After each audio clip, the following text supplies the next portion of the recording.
പത്തനംതിട്ടയിൽ 1-ാം ക്ലാസ്സുകാരിയെ പീഡിപ്പിച്ച കേസിൽ പ്രതിക്ക് 38 വർഷം കഠിന തടവ്. തടിയൂർ സ്വദേശി റെജി കെ തോമസിനാണ് പത്തനംതിട്ട ഫാസ്റ്റ് ട്രാക്ക് കോടതി ശിക്ഷ വിധിച്ചത്.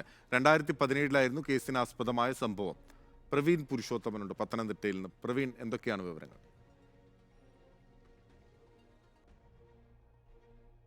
ഒന്നാം ക്ലാസ്സുകാരിയായ പെൺകുട്ടി സ്കൂളിൽ നിന്ന് മടങ്ങി വരുമ്പഴേ വീട്ടിലെത്തിക്കാം എന്ന് പറഞ്ഞാണ് ഈ പ്രതിയായ റെജി ഓട്ടോറിക്ഷയിൽ ഈ പെൺകുട്ടിയെ കയറ്റിക്കൊണ്ടുപോയത്. തുടർന്ന് ആളൊഴിഞ്ഞ പ്രദേശത്ത് അവിടെ ആളൊഴിഞ്ഞ ഭാഗത്തെ ഒരു വീട്ടിലേക്ക് ഈ പെൺകുട്ടിയെ എത്തിക്കുകയും തുടർന്ന് പീഡനത്തിന് ഇരയാക്കുകയുമായിരുന്നു.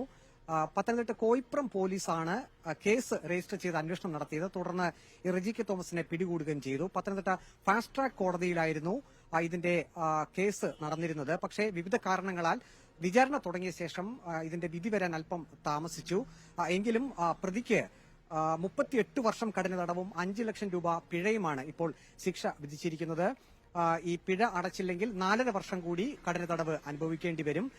പത്തനംതിട്ട കോയിപ്രം പോലീസിന്റെ വിദഗ്ധമായിട്ടുള്ള അന്വേഷണത്തിനൊടുവിലാണ് ഈ പ്രതിയെ പിടികൂടിയത്.